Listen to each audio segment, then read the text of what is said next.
Hola, ¿qué tal compañeros? Muy buenas tardes, con el gusto nuevamente de saludarlos, deseándoles lo mejor y solo lo mejor, así sea. Pues vamos a continuar con nuestro estudio de Sagrada Escritura en la materia de Historia de nuestra Salvación. Esta es una materia básica, como lo hemos dicho una y otra vez, donde interpretamos la Sagrada Escritura desde este ángulo como una historia de salvación de un Dios que viene al encuentro del hombre por amor y con la única intención de salvarlo, de llevarle a una comunión con Él. Y esta es la clase que estamos llevando de Historia de nuestra Salvación. Hoy vamos a continuar en la página número 22 de nuestro manual, página 22 de nuestro manual, para que todos ustedes pues vayan por ahí buscando su manual y vamos a continuar con esta clase. Naturalmente, no sin antes hacer nuestra oración, vamos a encomendarnos a Dios, pidiéndole sobre todo su asistencia en el Espíritu Santo para que nos ilumine y nos aclare y nos dé el don del discernimiento para poder entender lo que nos quiere decir a través de estas clases que estamos llevando, pues de manera virtual, mientras que se logran de manera presencial. Estamos ya en la semana número 21 del tiempo ordinario y bueno, pues vamos a hacer la oración que la liturgia de las horas nos propone en este horario, que es el horario de las vísperas. Vamos entonces en un espíritu de recogimiento, de sosiego y de paz. Vamos a pedirle al Señor primero perdón por todas aquellas faltas que hayamos cometido y también vamos a darle gracias por todos los dones que nos ha dado, el don de la vida, el don de la familia. Decimos pues en el nombre del Padre, del Hijo y del Espíritu Santo. Te damos gracias, Señor Dios Todopoderoso, porque has permitido que lleguemos a esta tarde. Te pedimos aceptes con agrado el alzar de nuestras manos como ofrenda de la tarde. Por nuestro Señor Jesucristo, tu Hijo, que vive y reina contigo en la unidad del Espíritu Santo y es Dios por los siglos de los siglos. Amén. El Señor nos bendiga, nos guarde de todo mal y nos lleve a la vida eterna. Amén. En el nombre del Padre, del Hijo y del Espíritu Santo. Amén. Bien, me voy a apoyar ahora en un folleto que ya les promoví en algún momento dado. Viene en este estuche que se llama Panorama Bíblico. En alguna ocasión yo por ahí se los promoví. Y dentro viene este pequeño manual que también se llama Panorama Bíblico. Pero me voy a apoyar en la explicación que tenemos aquí, en la página número 2, con relación a lo que estamos estudiando, que es Historia de la Salvación. Voy a leerles algunos párrafos para que se entienda. Dice, la historia, en su dimensión de espacio y de tiempo, constituye el escenario de la acción del hombre, de la realización de su existencia, y es por lo mismo el lugar en el que Dios se hace presente para establecer una relación personal con el hombre, haciendo de la historia una historia de salvación. Y continúa el siguiente párrafo. La historia de salvación se da en una experiencia de fe, en un encuentro total de Dios con el hombre, en el que las diversas experiencias y acontecimientos que van conformando la historia son vistos y comprendidos desde esta fe que descubre a Dios, que se va revelando precisamente en esos acontecimientos que van tejiendo la historia del hombre y de la humanidad. Y esta experiencia de fe que percibe a Dios que se revela en la historia, nos la transmiten los autores que, movidos por el Espíritu Santo, pusieron por escrito las experiencias de su Dios, quien por amor establece una alianza con el pueblo de Israel, para desde ahí encaminar toda la historia humana hacia su realización plena, que en el proyecto de Dios es de salvación, es decir, el establecimiento definitivo de su reino, con la encarnación plena y definitiva de su palabra, en Cristo, perfección y plenitud de la vida. Bien, lo que yo acabo de leer está dentro de este folleto que ya les promoví, ojalá que lo tengan, sáquenlo para que le den una relectura, porque el autor, que es un franciscano especialista en Sagrada Escritura, nos expone desde su perspectiva lo que es esta materia que estamos estudiando, la Biblia como historia de salvación. Pero hay un punto muy importante que él está recalcando aquí. Habla mucho de la fe. Por eso les he dicho más de una vez que la Biblia es un libro de fe para la fe. Es decir, los autores sagrados, aquellos hombres que se dieron a la tarea de escribir lo que nosotros hoy llamamos Biblia, o que cariñosamente le decimos palabra de Dios, naturalmente tuvo una génesis, tuvo un origen, y por supuesto que estuvo enmarcada en un contexto histórico de diversas culturas, lo he dicho muchísimas veces, pero también cabe señalar que estos autores sagrados se desgastaron precisamente con la única intención de dejar testimonio de un Dios que se les reveló a ellos y que se sigue revelando a nosotros, y que la única intención de ese Dios que se les reveló a ellos y que se nos sigue revelando a nosotros, su única intención es salvarnos. Así es como ellos lo entendieron. Por eso hicieron de esos escritos sagrados una revelación de su Dios, una revelación de nuestro Dios. Así es como lo ha interpretado entonces la doctrina cristiana católica, que Dios viene al encuentro del hombre, y Dios viene al encuentro del hombre porque lo ama, y tanto ama Dios al hombre que no quiere que se pierda, sino que se salve. Esas son las palabras del profeta Ezequiel por allá en el capítulo 33. Dios no quiere la muerte del pecador, sino que se arrepienta, que viva. Bien, otro parrafito más de este mismo manual dice: ¿qué queremos decir cuando afirmamos que la Biblia contiene la historia de la salvación? Vale la pena tener claros estos conceptos para saber qué podemos buscar en la Sagrada Escritura. Primer punto: historia. Ante todo, cuando hablamos de historia, nos referimos a todos aquellos acontecimientos que han sido significativos en la vida de una persona, de un pueblo o de la humanidad. Esto supone, desde luego, una interpretación de los acontecimientos, de los hechos que van conformando la vida.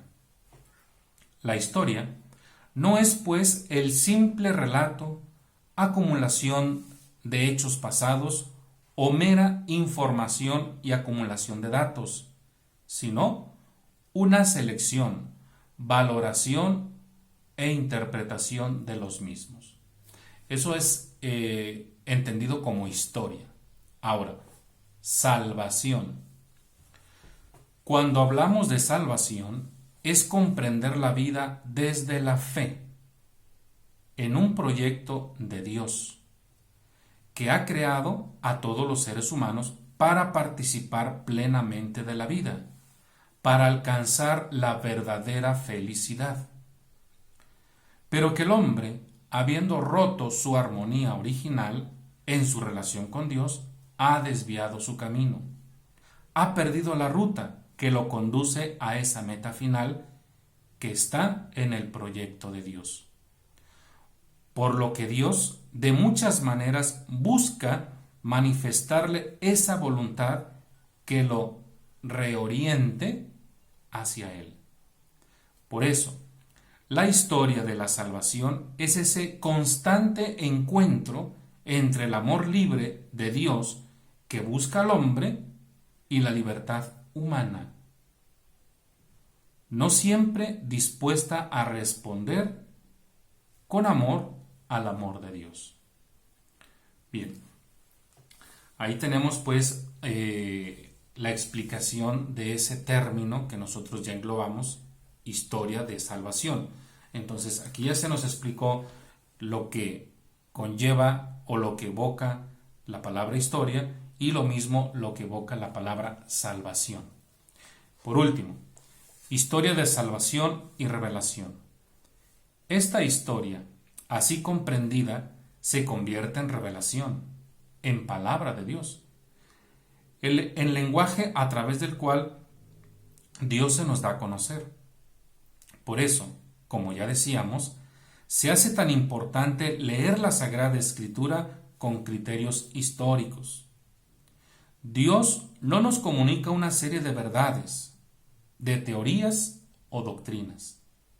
Dios se nos revela a sí mismo como amor incansable, que nos busca constantemente. Y el amor no es comunicación de ideas, sino encuentro de personas, que se da a través de experiencias reales, concretas, con las que conforman la vida. Hasta aquí pues el comentario que tenemos en este folleto, que espero lo tengas y le des una relectura, precisamente donde se habla de historia de la salvación. Entonces, entendido esto, porque lo quise hacer a manera de introducción, nosotros debemos de entender pues que este Dios que se ha revelado a un pueblo específico, que es el pueblo de Israel, es un pueblo que de alguna manera desde el principio entendió que lo único que Dios quería era su salvación. Lamentablemente lo entendieron ya muy tarde. Entiéndase pues que el pueblo tuvo que ser sometido a los grandes imperios como fueron en este caso los asirios y luego los babilonios, ¿verdad? Y así sucesivamente. Pero bueno, lo hemos dicho que en la actualidad ese antiguo pueblo de Dios, ahora el nuevo pueblo de Dios, que es la iglesia a la que nosotros pertenecemos, pues tenemos esas mismas limitaciones. No hemos reconocido pues que ese mismo Dios que se le reveló a Israel es el mismo que se está revelando el día de hoy hacia nosotros y que lo que quiere es lo mismo que quería en el antiguo pueblo de Dios, que se salvara el pueblo. Así pues, nosotros en este estudio que estamos llevando a cabo de historia de la salvación, ojalá que en verdad nosotros nos demos cuenta que lo que Dios quiere para nosotros es lo mejor, es lo mejor. Vamos a apoyarnos en el texto bíblico del Evangelio de San Juan, en el capítulo 10, versículo 10, son palabras de Jesús cuando dijo, yo he venido para que tengan vida y la tengan en abundancia. Esa declaración de Jesús nos tiene que mover, por supuesto, porque Jesús dice, parafraseándolo, pues dice, yo he venido para que tú seas feliz y seas feliz en abundancia. La infelicidad no estaba dentro del plan de Dios. La infelicidad es el hombre el que la buscó precisamente por su cerrazón, precisamente por querer hacer no la voluntad de Dios, sino la voluntad del hombre. Y eso trastocó el proyecto divino del cual hasta el día de hoy nosotros estamos pagando o sufriendo las consecuencias. Lamentablemente, esa es una realidad que nosotros estamos viviendo. Bien, vamos entonces a nuestro manual y vamos a la página número 22, página 22, y vamos al punto 2, donde se habla de las plagas. A partir del capítulo 7 del libro del Éxodo, nosotros nos encontramos con el relato de las plagas. Ya lo habíamos dicho oportunamente que el Pentateuco, pues prácticamente su género literario en la mayor parte es el narrativo. Entonces estamos ante unos narradores que a través de estas narraciones están tratando de explicar su historia, su experiencia de ese Dios único hacia con ellos. Y naturalmente, tomando como base las costumbres de la antigüedad, así los autores sagrados las están retomando para demostrar cómo su único Dios verdadero, a quien identifican con el nombre de Yahvé, es portentoso y a través de signos milagrosos los ha rescatado, los ha liberado. Vamos entonces a ver lo que nos dice nuestro manual. Dice, Dios quiere mostrar su fuerza y mediante castigos quiere ablandar el corazón del faraón. Y aquí viene una pregunta. ¿Fueron milagros? Esta pregunta que viene aquí en nuestro manual no es casualidad. Yo creo que hasta el día de hoy muchos dudan precisamente de que si esto fue un hecho histórico o no fue histórico, o incluso le quieren dar una explicación histórica que muy probablemente la tenga y la tiene de hecho, pero estamos a 3000 años de distancia.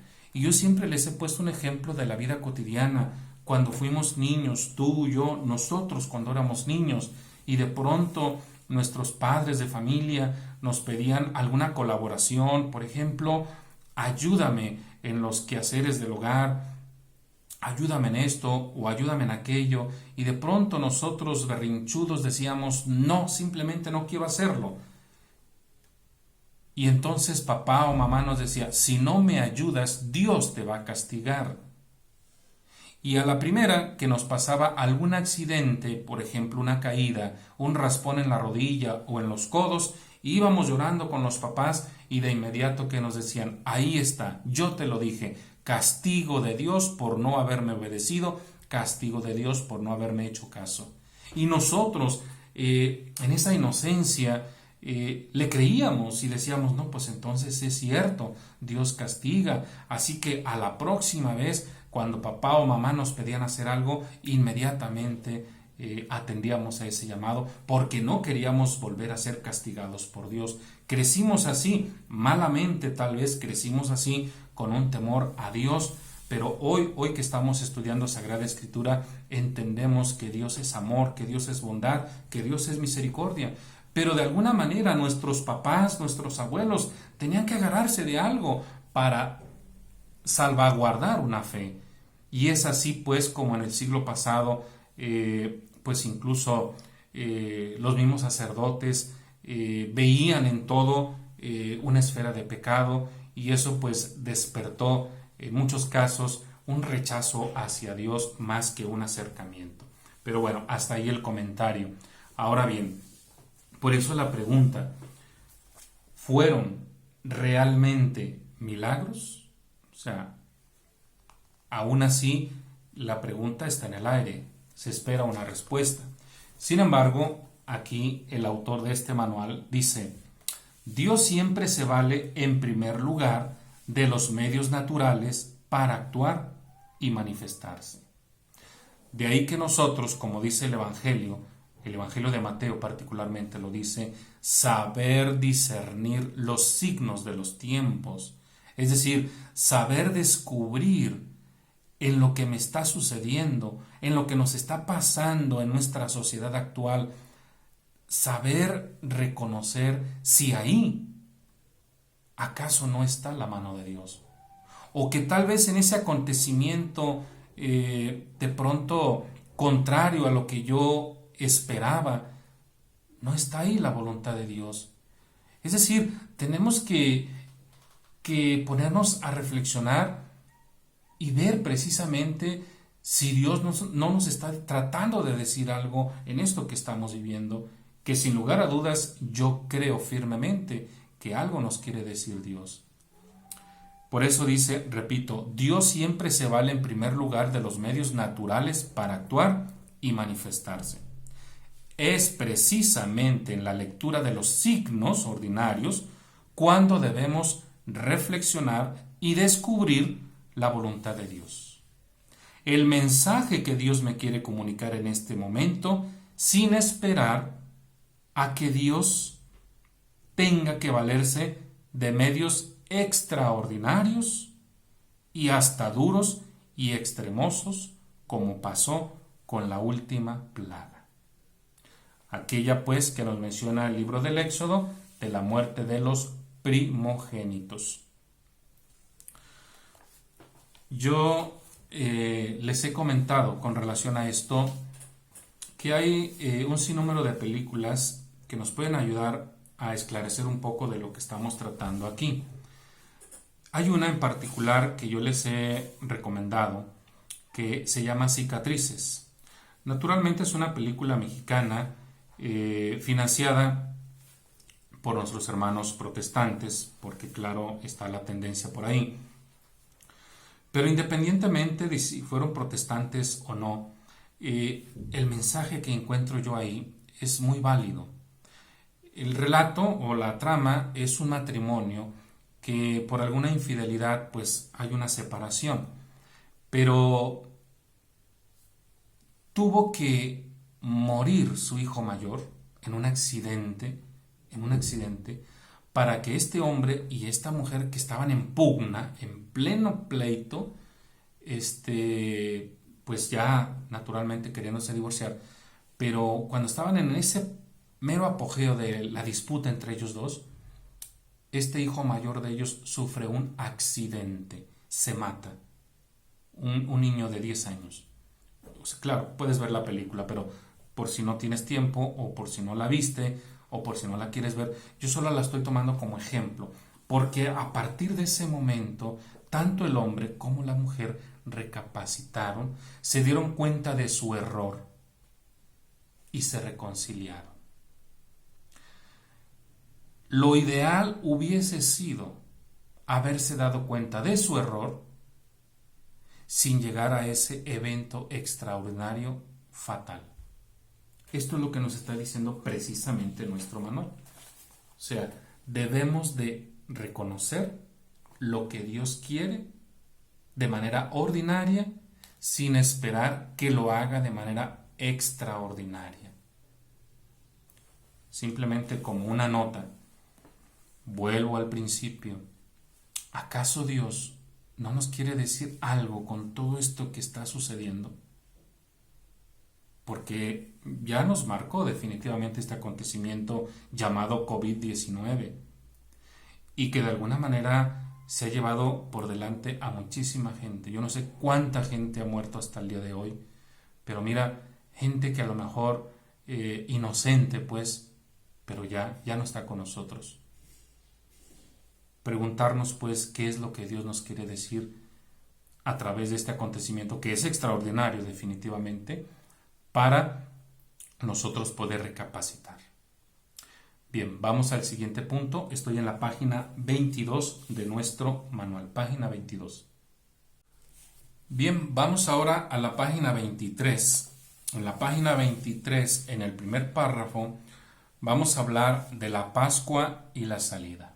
Es decir, aquel justo momento cuando al faraón ya no le quedó más opción más que ceder a lo que Moisés le estaba exigiendo, que liberara a su pueblo, y naturalmente el faraón, al ver que precisamente el Dios de los hebreos es superior al Dios de los faraones, pues no le quedó más que ceder. Y en este caso, pues viene la liberación. Por eso dice aquí nuestro manual: junto con la creación y la elección de Abraham, la experiencia del Éxodo es un evento fundamental para la fe del pueblo. Es cuando Dios les manda celebrar la Pascua por primera vez. Bien, ¿qué es la Pascua? Bueno, nosotros estamos muy habituados a este término porque cada año, en el calendario litúrgico, celebramos precisamente este tiempo, el tiempo de la Pascua. Y junto con ello, pues llevamos la Semana Mayor. Pero la Pascua en la cultura israelita, había ya una festividad antes a esta que estamos mencionando, en la que no era otra cosa más que un reconocimiento a las bondades de Dios, y en las que el pueblo le agradecía haciendo algunas ofrendas, que en este caso podría ser de ganado o podría ser de especie. En este caso podrían ser cereales, las cosechas, en fin. Entonces la Pascua hunde sus raíces en una festividad de agradecimiento hacia Dios, y en la que el pueblo, de alguna manera, para congratularse con la divinidad, ofrecía estas primicias. En ese contexto hunde sus raíces la Pascua. Nada más que en este momento oportuno, va a tomar otro significado. Un significado de tal magnitud que hasta el día de hoy se sigue celebrando para los judíos y también nosotros los cristianos, porque tiene la misma connotación. Pascua viene del hebreo Pesach, que significa pasar, es decir, pasar de un tiempo de la esclavitud a un tiempo de la libertad. Por eso la Pascua o la celebración pascual en el Nuevo Testamento tiene esa proyección de liberación. De ahí la preocupación de parte de los romanos cuando el pueblo judío celebraba la Pascua, porque lo que estaba celebrando precisamente era aquel justo momento cuando Dios los liberó. Entonces, más de algún judío ortodoxo, piadoso del Nuevo Testamento, en ese momento o en esa celebración se acaloraban los ánimos y se podía despertar ahí una revuelta judía. No por nada el gobernador en turno se hacía acompañar a Jerusalén en la fortaleza Antonia, que estaba contigua al templo de Jerusalén, se hacía acompañar por 5 legiones en este periodo, en el tiempo de la Pascua, porque en la Pascua, por los relatos del Nuevo Testamento, los evangelios, nosotros nos damos cuenta que se disparaba el número de peregrinos y por lo tanto la ciudad de Jerusalén, la ciudad santa, se veía desbordada por tanto peregrino judío, porque era una de las principales fiestas del pueblo judío a las que no se podía faltar. Entonces, pues, esta celebración, que en su principio no era más que una simple festividad agrícola y ganadera para congratularse con la divinidad, en esta ocasión toma otro sentido total. Va a ser el justo momento en el que Dios los va a liberar y por lo tanto esta celebración va a tener otra connotación. Fíjate lo que dice aquí nuestro manual. Dice, es cuando Dios les manda celebrar la Pascua por primera vez. Es decir, no quiere decir que anteriormente no la venían celebrando, ya la venían celebrando, pero en este momento va a tomar otro significativo, va a tomar otro realce. Voy a poner un ejemplo de la vida cotidiana para los que de alguna manera deciden dar el gran paso, el matrimonio, por ejemplo. Evidentemente han ido a muchas fiestas de matrimonio, no lo dudo, a bodas, por ejemplo. Pero cuando es la propia, ese día va a tomar una significación enorme. ¿Por qué? Porque te va a marcar definitivamente, te marca. Ese día es importantísimo en tu vida. Independientemente si te ha ido bien, si te ha ido mal, o sea, ese día es importante en tu vida. Y por lo tanto, esa fecha te va a marcar para el resto de tus días. Así para el pueblo judío. Para el pueblo judío, ellos estaban acostumbrados a celebrar esta fiesta, pero en este momento va a tener una significación de una magnitud tal, porque cada año la van a conmemorar. Porque para el pueblo judío va a ser el día en el que Dios los liberó de Egipto. Repito, lo que dice tu manual aquí es cuando Dios les manda a celebrar la Pascua por primera vez, es decir, que va a tener otro significado. La Pascua se convertirá en el memorial de la salvación que Dios obró con su pueblo. Es decir, para el pueblo judío hasta el día de hoy, recuerdan ese justo momento en el que Dios los liberó de Egipto y cada año se celebra este evento, la Pascua. En el cristianismo católico también cada año celebramos este acontecimiento, la Pascua. Nada más que para nosotros tiene otro significado. Vamos a leer lo que dice aquí, el primer párrafo de la página 23. Dice, Cristo, nuestro Señor, quiso celebrar su última cena y morir precisamente en la fiesta de la Pascua. ¿Para qué? para hacernos entender que Él era el nuevo Cordero de Dios, que quitaba los pecados del mundo, consiguiéndonos así la verdadera liberación, prefigurada solamente en la Pascua de Egipto. Desde entonces, la Eucaristía, la misa, es nuestro memorial de la salvación que Dios ha obrado por Cristo. Es decir, para nosotros, los cristianos católicos, esta misma Pascua que celebran los judíos, para nosotros tiene otra connotación. Es el momento en el que Cristo, ¿sí?, se inmoló para rescatarnos a nosotros, para salvarnos a nosotros. De tal manera que al ser liberados nosotros por la preciosa sangre de Cristo, nosotros cada celebración eucarística recordemos ese justo momento en el que Jesús por amor, se entregó por la salvación del mundo. Eso es lo que nos dice la doctrina católica y así es como nosotros lo interpretamos.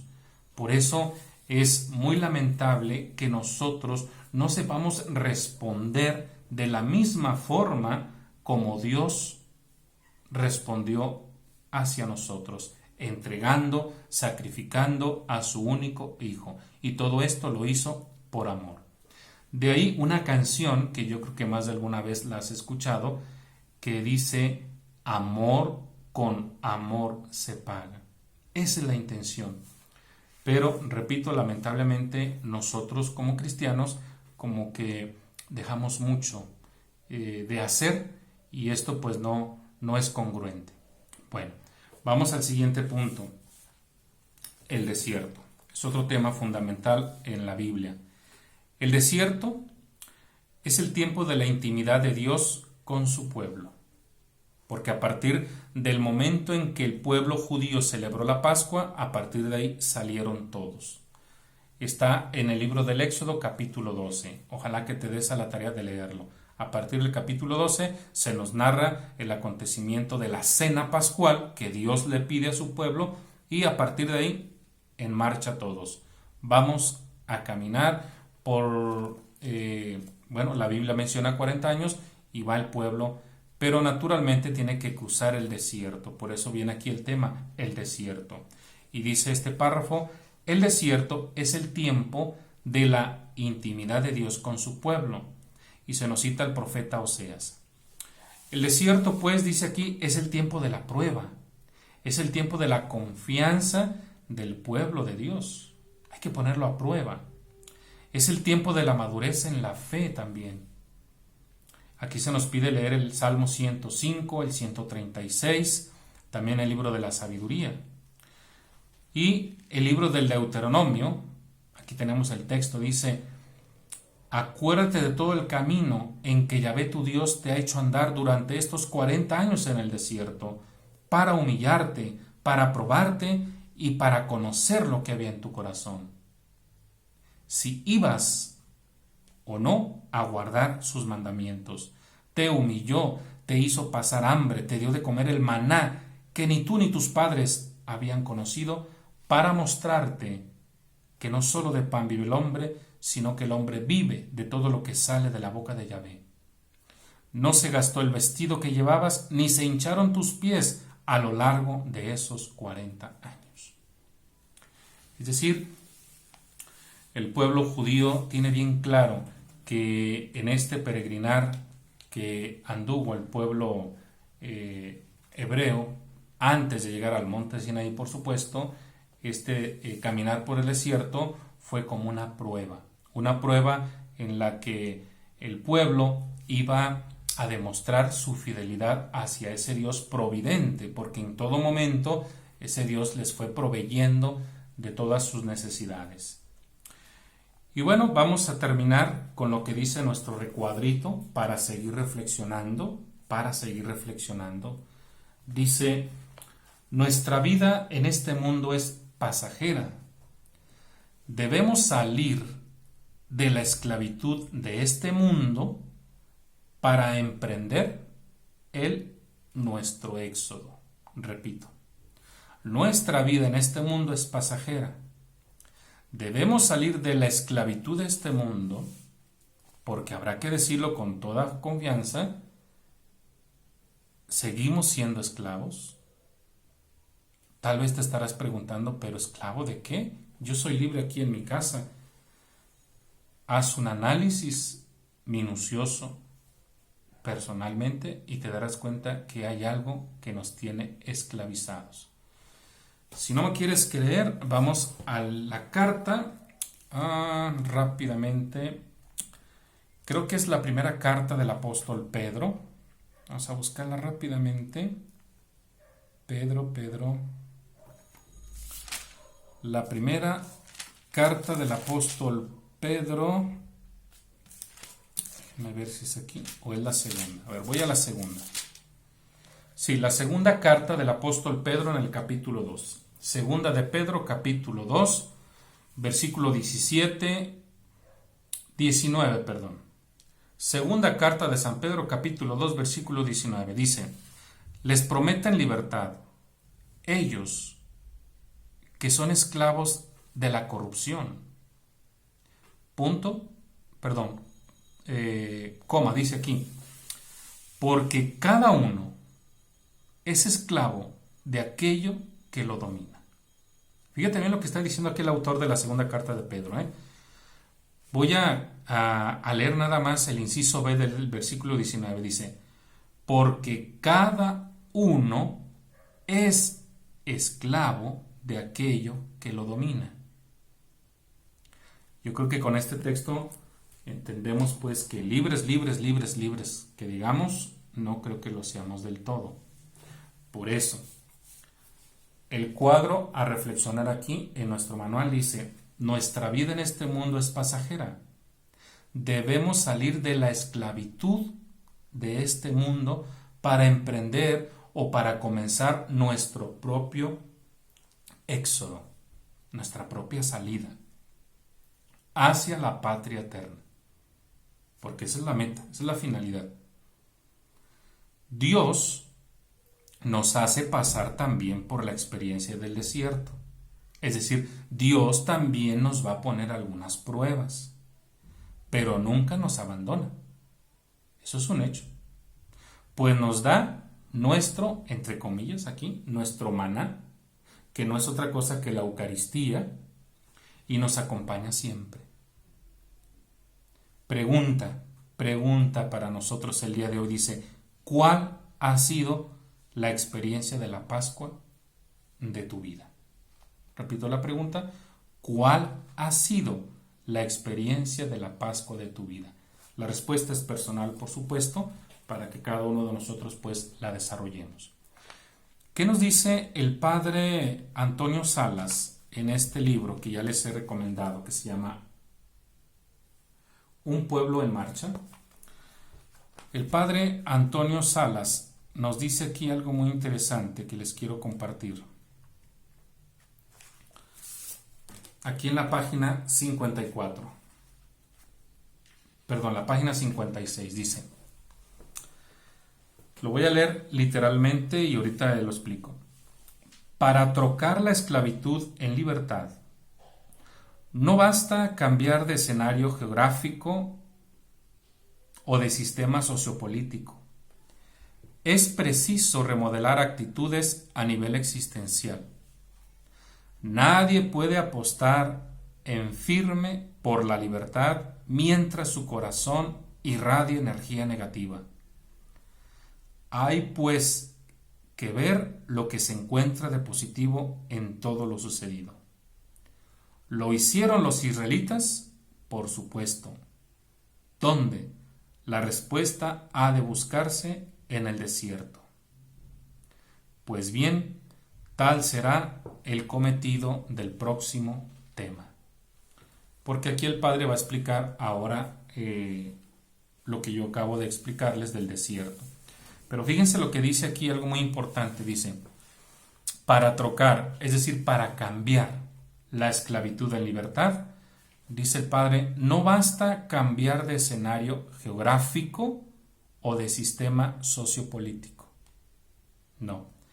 Es preciso remodelar actitudes a nivel existencial. ¿Qué quiso decir aquí el Padre? Lo que nos enseña el estudio del profetismo de Israel, y que se los he compartido muchísimas veces. El cambio que tanto anhelamos, el cambio que tanto queremos, visto desde la perspectiva de la profecía israelita.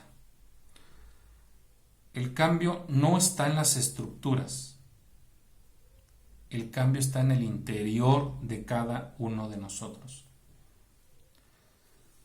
Si nosotros nos sentimos oprimidos, bueno, la libertad no la vas a encontrar si te cambias de domicilio. Es lo que dijo el Padre aquí.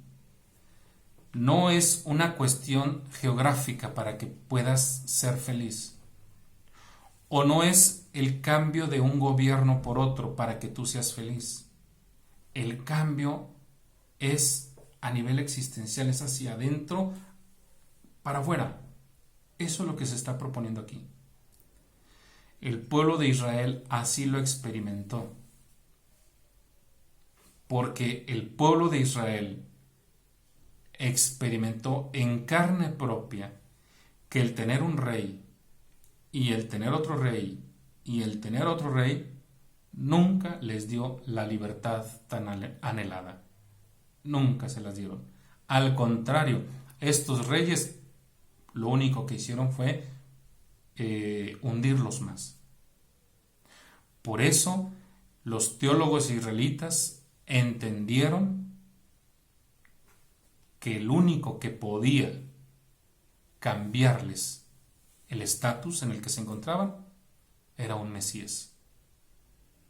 Y para ello tendrían que esperar, porque perdieron precisamente sus esperanzas o sus expectativas en los reyes terrenales. Por eso ya empiezan a ver a un rey escatológico, que vino en el Nuevo Testamento, porque nosotros lo conocemos, y que ese rey que vino, lo único que nos pidió para que podamos ser felices es un cambio. Así lo testimonía Marcos capítulo 1, versículo 14. Conviértanse porque el reino de Dios está cerca. Bueno, pues hasta aquí le dejamos en esta materia de historia de nuestra salvación. La próxima semana vamos a hablar del capítulo 19 del Éxodo, porque ya vamos a entrar a lo que es la alianza. Ya el pueblo se encuentra en la ribera del Sinaí y vamos a ver ese pacto que Dios logra con este pueblo sacado o liberado de Egipto. Muchísimas gracias por tu atención. Por favor, cualquier duda, cualquier comentario, ya sabes cuáles son los medios para hacerlo, y en las siguientes clases podamos nosotros por ahí disipar algunas dudas. Muchísimas gracias y hasta la próxima edición.